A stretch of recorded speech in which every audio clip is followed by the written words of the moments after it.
Bon, eh bien, cash, comme ça, net, précis, calme. Le départ de Roberto De Zerbi est proche et actuellement en train d'être négocié.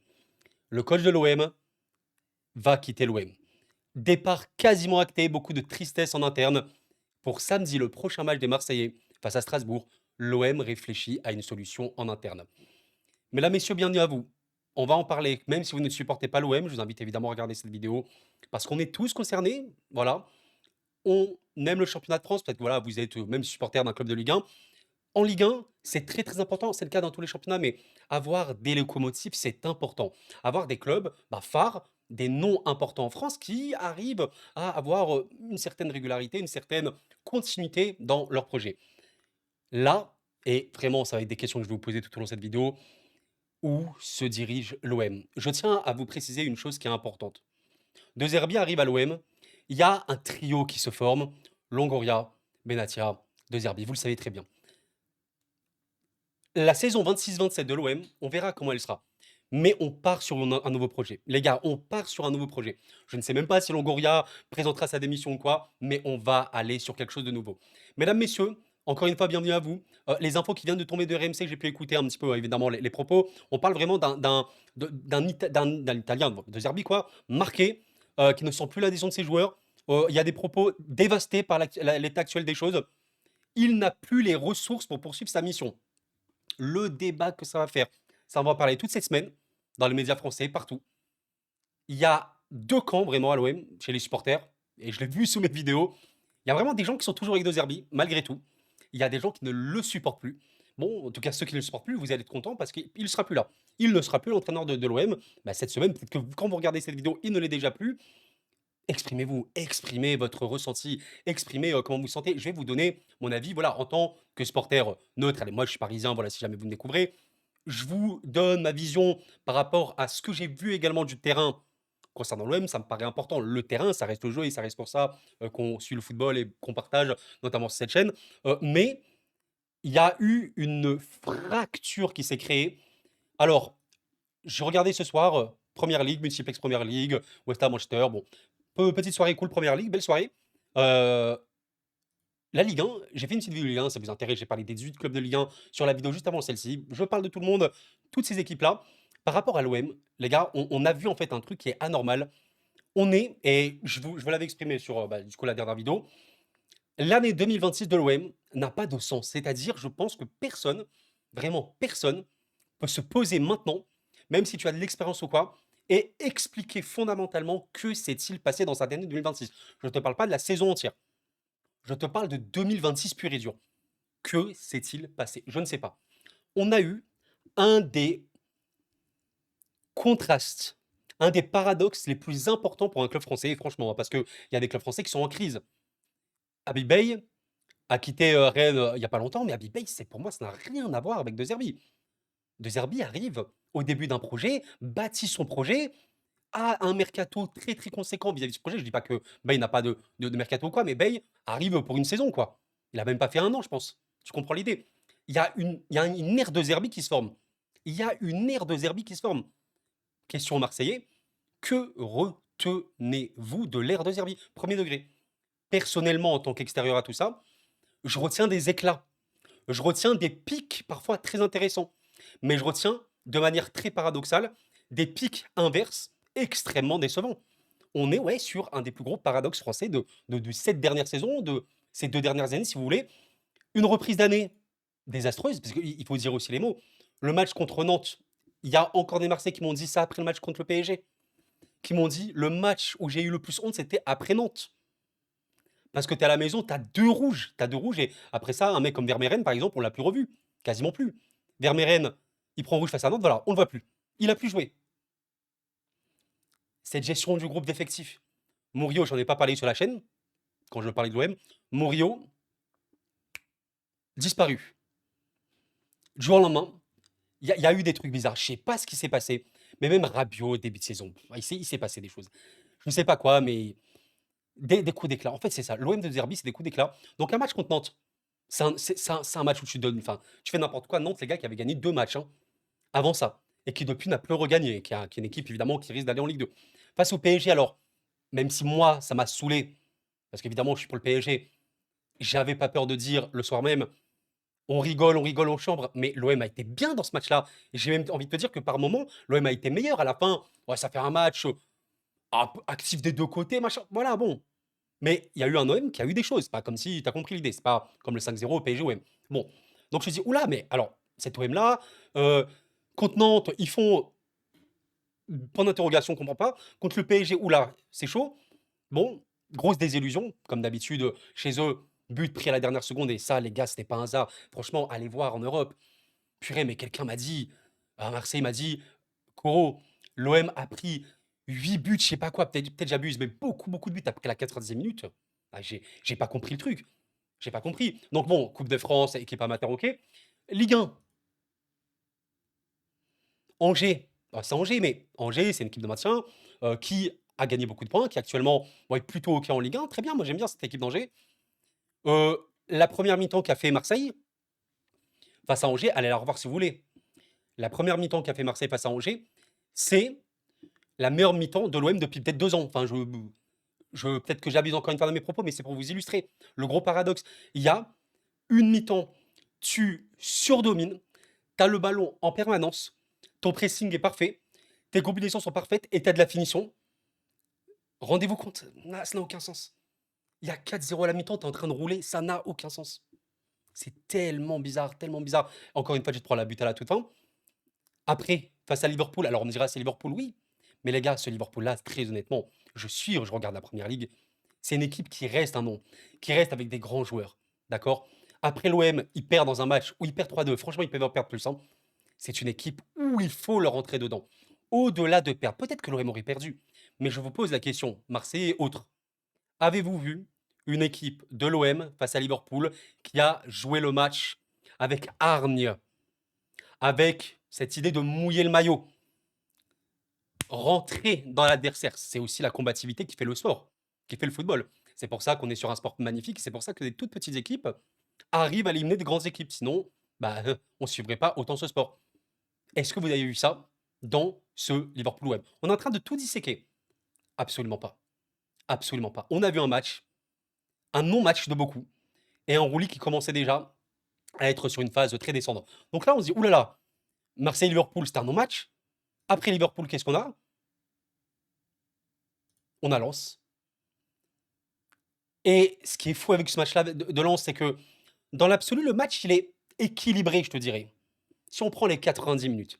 Par contre, par contre, il y a un premier quart d'heure excellent de l'OM. Excellent, parce que ça rentre avec une hargne. Et donc, on est réellement sur une équipe entre l'équipe de pure réaction, l'équipe de pure irrégularité, et ça crée des matchs incompréhensibles. Waouh, c'est fou, franchement, c'est fou. Donc, tu fais une performance contre Lens, dans l'absolu, c'est équilibré, mais un premier quart d'heure énorme, après Lens, et ça, sans aucun doute, c'est peut-être la plus grosse problématique qui a tout implosé à Marseille, c'est ce match-là. Bruges est une belle équipe, Bruges a battu Monaco, hein, Monaco qui est en crise, mais on est sur la Ligue des Champions. L'OM, qui avec ce résultat finit 25e, notamment Benfica et tout, hein, ça, c'est une faute professionnelle. Là, regardez, face au PSG, trophée des champions, bon, ok. Face à Nantes, déjà, on peut se dire, oula. Mais là, pour le coup, il n'y a pas de débat. Ça, c'est une faute professionnelle. Et là, on comprend pas. Personne comprend. Quand je vous dis personne, c'est-à-dire les supporters de ce club-là, les supporters adverses, les médias, les journalistes, personne ne comprend. D'ailleurs, De Zerbi, hein, en tant que coach, hein, c'est-à-dire qu'il a passé ses diplômes, c'est son métier. Le gars te dit en conférence, je ne comprends pas mon équipe. Je ne sais pas pourquoi on fait des bons matchs et du jour au lendemain, on fait des matchs dégueulasses. Non mais rendez-vous compte, hein. C'est incroyable. Franchement, c'est fou. Et je sais pas si on va trouver la réponse un jour. Peut-être que vous avez une théorie, les gars. Si vous avez une théorie, n'hésitez pas. Est-ce que c'est une équipe qui dépend trop de l'aspect individuel? Mais encore une fois, c'est pas en raccord avec certains matchs qu'on a vus. Parce que contre PSG, Trophée des Champions, contre Angers, contre Lens, ce premier quart d'heure ou quoi, c'est un collectif. Mais c'est pas un collectif durable. Et après, face à Paris, alors tu veux te racheter, mais t'es dans un état de fou. Dans l'absolu, match contre Paris, ouais, il est ok. Oh, il est maîtrisé, bon, il est OK. Mais le truc, c'est que tu offres la fin de match. Tu offres la fin de match, c'est fou. Après, tu as un match contre Rennes, tu marques très rapidement, première période, seconde période. Match particulier quand même, pas transcendant, mais tu gagnes. Et ensuite, tu passes d'un 3-0 à un 5-0, où je vais même pas redévelopper ce match-là, parce que j'en ai parlé 2 fois, j'ai évoqué beaucoup également le côté parisien, si vous voulez aller voir, n'hésitez pas. Mais un match où, euh, comment vous dire, moi ce que j'avais à vous dire un petit peu après ce match-là, dans l'absolu, si t'es Marseillais, perdre au Parc des Princes, bon, tu perds le classique, voilà, mais est-ce que c'est une aberration? C'est pas une aberration. Par contre, ce qui est une aberration, c'est notamment la seconde période.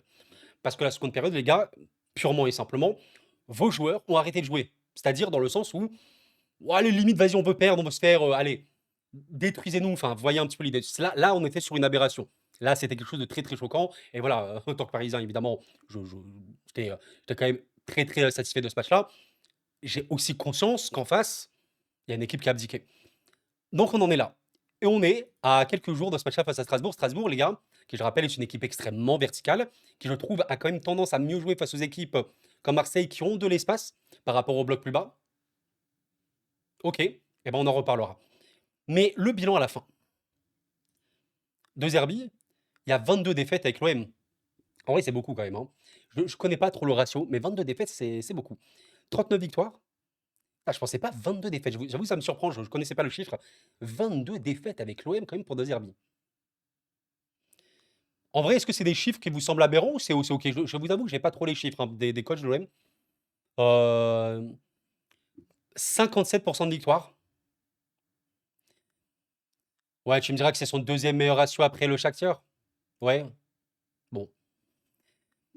Le bilan, ça alors cette image, elle était waouh! Cette image, assez lourd, hein. C'est lourd parce que voilà, il y a l'euphorie, du stade, Parc des Princes, tous les Parisiens sont contents, normal. Mais là, tu es du côté de Marseille, tu vois? Ah, qu'est-ce qu'il pense de Zerbi? À ce moment-là, il y avait même une photo, je pense que vous l'avez peut-être vue, qui avait circulé après le match contre le Paris FC. Quand il y a l'égalisation, fin de match, il y a une photo où on voit De Zerbi sur le banc de touche, seul dans un coin, en regardant dans le vide. Ouais, il y a toujours cette phrase, vous savez ce qu'on dit, il y a la pression dans le foot. Je sais pas si c'est la pression populaire, parce que comme je l'ai beaucoup évoqué, je trouve les Marseillais vraiment très patients. Et voilà, on m'a déjà répondu sur ça. On m'a dit, Koro, on n'est pas patient, on est juste habitué à la médiocrité, comme je l'ai dit dans ma dernière vidéo. Ouais. Bon, je pense que samedi, je sais pas quelle ambiance on aura côté Marseille, mais je vous invite évidemment à suivre ça, ça va être choquant. Donc actuellement, ben, c'est élimination de la Ligue des Champions. Quatrième dans le championnat de France, à 3 points de Lyon, à 10 points, s'il vous plaît, 10 points du Racing Club de Lens. Qualifié toujours en Coupe de France, évidemment, mais on est, oui, sur. Par rapport aux attentes, par rapport aux joueurs, et ça, c'est vraiment un truc qu'on m'a dit, hein. On m'a vraiment, c'est pas des questions, on m'a affirmé. Coro, les joueurs de Marseille sont surcotés. Ça, c'est des Marseillais eux-mêmes qui m'ont dit. Ils sont surcotés. On m'a dit, ils sont surcotés. De Zerbi est surcoté, voilà. De toute façon, il n'y a pas 2000 choix. Soit tout le monde est surcoté, c'est ça. Soit tous ces joueurs-là, tout le monde là, ouais, Balerdi, Medina, tout le monde est surcoté, ok, plus de Zerbi. Ou alors, il y a la théorie et la pratique. C'est ce que j'avais développé un petit peu dans la fin de vidéo derrière. La théorie et la pratique. La théorie de Zerbi, peut-être qu'en dans l'absolu, elle est incroyable. Par contre, est-ce que les joueurs qu'il a peuvent répondre à cette théorie-là? Bon, apparemment, non, pas du tout. Par éclat, par moment, oui. Mais sur la continuité, absolument pas. Parce que sinon, on l'a pas du tout vu. La théorie de Lens, par exemple, Sage, elle fonctionne très bien avec Lens. Alors, il y a de la réussite et tout machin, mais il y a de la résilience pour gagner autant. Il n'y a pas de hasard. Apparemment, il s'adapte à son effectif et il arrive à l'exploiter au mieux. Bon, est-ce que De Zerbi, c'est le mieux adapté à cet effectif-là? Je ne sais pas. Parce que dans l'absolu, c'est un foot moderne. Ça, je l'ai vraiment souvent dit dans mes vidéos. De Zerbi veut mettre en place un foot moderne. C'est-à-dire, voilà, défense à 3 en animation, un petit peu comme ce que peut faire par exemple PSG, plein d'équipes en Europe ou quoi. Mais est-ce que tu peux? Tu as aussi la question des recrues. Par exemple, Timber, Nwaneri viennent d'arriver. Bon, Nwaneri, il a un délire dans son contrat, il faut qu'il joue des matchs pour pas que l'OM puisse payer. Mais dans l'absolu, 2 recrues qui viennent d'arriver, est-ce que tu les envoies au charbon dans un match comme ça? Si tu vois ce que je veux te dire. Il faut aussi se rendre compte du truc. Donc, c'est ça. Soit ils sont tous surcotés, vous me dites, hein. Soit les joueurs ne peuvent pas répondre à la tactique du coach. C'est pas tant qu'ils comprennent pas, mais en fait, ils en sont incapables. Peut-être que c'est trop dur pour eux. Et en tout cas, face à ce genre d'adversaire, c'est beaucoup trop. Et incarné, évidemment, cristallisé, ça, bien sûr, on en a parlé, Balerdi qui honnêtement, euh, incarne la perdition et la peur, bien sûr. Bien évidemment, ça, j'ai aucun problème là-dessus. Ça se voit et ça saute aux yeux très très fort. Et je vous dirais même un truc très global que je sens. Si moi je le sens, je pense que tout le monde le sent. L'OM, honnêtement, franchement, vous me croisez dans la rue, vous me saluez, vous me dites Koro, STP, dis-moi c'est qui les leaders à l'OM. Honnêtement, les gars, sincèrement, je ne peux pas vous répondre. Je vous jure que je ne peux pas vous répondre. Je ne peux pas vous dire qui sont les leaders de l'Olympique de Marseille aujourd'hui. C'est qui les tauliers? Je ne sais pas. Je ne sais pas. Est-ce qu'il y a un mec dans ce club qui vient, qui se pose, qui dit les gars, on va parler, on va se regarder dans une glace et on va dire les choses telles qu'elles sont. Est-ce qu'il y a, je sais pas. Honnêtement, je sais pas. Je pourrais pas vous apporter une réponse. Donc c'est ouais, c'est chaud. C'est très très chaud pour eux. Et je vous parlais en introduction, il faut que ce soit une locomotive du championnat. Bon, dans l'absolu, je pense pas que tu vas quitter le top 4, hein, je pense pas. Maintenant, on sait jamais, hein, mais l'objectif initial, il commence à être perdu.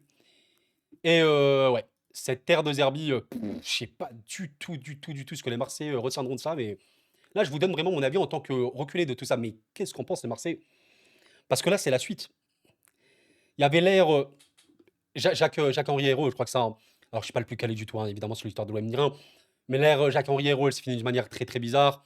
Beaucoup de problèmes également financiers. McCourt est arrivé. Enfin, McCourt, président Jacques-Henri Hérault, après c'était Longoria, quoi. Mais ce que je veux dire par là, c'est qu'on était sur un cycle qui était nouveau, soi-disant rafraîchissant. Et c'était à peu près comme tout le monde vendait. Et à juste titre, je pense qu'il y avait quand même des raisons de dire waouh. Vous savez, après recul, vous savez, regardez, c'est là où on vous dit que le football, souvent, on peut chercher mille explications, mais parfois tu te dis, il n'y a pas de hasard. Je viens de me poser une question. C'est quand le moment où à l'OM, c'est un peu câblé cette saison-là? C'est quand que ça tourne un petit peu? Alors peut-être que je vais vous surprendre, mais vous me dites vraiment si vous êtes d'accord ou pas avec ça. Comme un symbole, et si, là où la saison de l'OM a basculé, et si c'était pas lors de la première journée de Ligue 1? Et si c'était pas ce moment-là? Est-ce que c'était pas ce moment où Aïd Boudlal a été exclu à 10, et 10 pour Rennes, 10 contre 11. Marseille qui n'a pas réussi. Et Rennes qui a marqué à la toute fin et qui a provoqué ce qu'a provoqué Jonathan Rowe, Rabiot. Et si c'était ça? Alors, encore une fois, ça risque juste de l'idée, mais Adrien Rabiot, qui a joué avec Rennes, qui a joué avec Marseille, son seul match de la saison pour l'OM, et qui est parti avec Rowe. L'OM a commencé sa saison comme ça. C'est dingue. C'est fou quand même, hein. C'est fou. Waouh, waouh, waouh. Et ouais, c'est le football, l'évolution de ce sport est dingue dans tellement d'aspects. Et peut-être que c'est ça. Alors que tu as eu un enchaînement, bien sûr, tu as eu un enchaînement. Mais après recul, tu te dis peut-être que les problèmes ont commencé dès le début. Bon, les gars, je vais voir s'il y a une autre info qui est sortie ou pas. Oui, je sais pas si je l'ai dit, mais je le réévoque au cas où. On ne parle pas donc d'un licenciement ni d'une démission, pour la simple et bonne raison que un licenciement, ça coûterait beaucoup, beaucoup trop cher à l'OM. Une démission, vous savez très bien que les coachs, généralement, n'aiment pas démissionner parce qu'ils s'assoient sur énormément d'argent. Donc, on parle potentiellement d'une négociation à l'amiable pour un départ. Un accord financier sera trouvé probablement et un départ du coach de Zerbi arrivera. On verra où il rebondira. Bon, je vais vous dire que ça n'intéressera plus les Marseillais, d'où où il ira, mais il a une cote, hein, évidemment. L'Italien est marqué. Ouais, il faut que ma courte valide le départ. Avant de terminer la vidéo, j'aimerais juste parler du futur parce que c'est ça qui est le plus important. On sait que l'OM a aussi attiré certains joueurs par rapport à De Zerbi. Et c'est ça le grand paradoxe en fait de toute cette affaire, c'est qu'il y a vraiment, vraiment une cote énorme pour De Zerbi. C'est fou, il a un crédit de malade. Il a vraiment un crédit de fou. Par rapport évidemment à sa saison assez dingue avec Brighton, on s'en souvient. Euh, L'OM attirera, moi j'ai pas trop de débat là-dessus. Moi j'ai posé cette question, oui, mais sur De Zerbi, l'OM, non, les gars, l'OM, si on est objectif, l'OM peut attirer. Les gars, n'oubliez pas que la Ligue 1 est un bon championnat. Je fais vraiment partie des gens qui défendent la Ligue 1, même si elle est frustrante par moments, ça reste un championnat de vrai haut niveau. Il faut arrêter de considérer que la Ligue 1, c'est un championnat Géorgie ou je sais pas quoi. Non, c'est un vrai, vrai bon championnat. Les gros clubs en Ligue 1 attirent. Je pense que l'OM va attirer. Maintenant, est-ce que tu pourras attirer plus de noms? Je ne sais pas. Mais j'ai envie de vous dire une chose, les gars. Franchement, n'attirez pas des noms. Attirez juste des joueurs qui veulent se battre. Et vous aurez peut-être une équipe beaucoup, beaucoup plus forte. Des joueurs qui veulent se battre. Et je pense qu'il y a beaucoup qui vont partir, genre Balerzi. Ouais, 2020 depuis, ouais. C'est bon.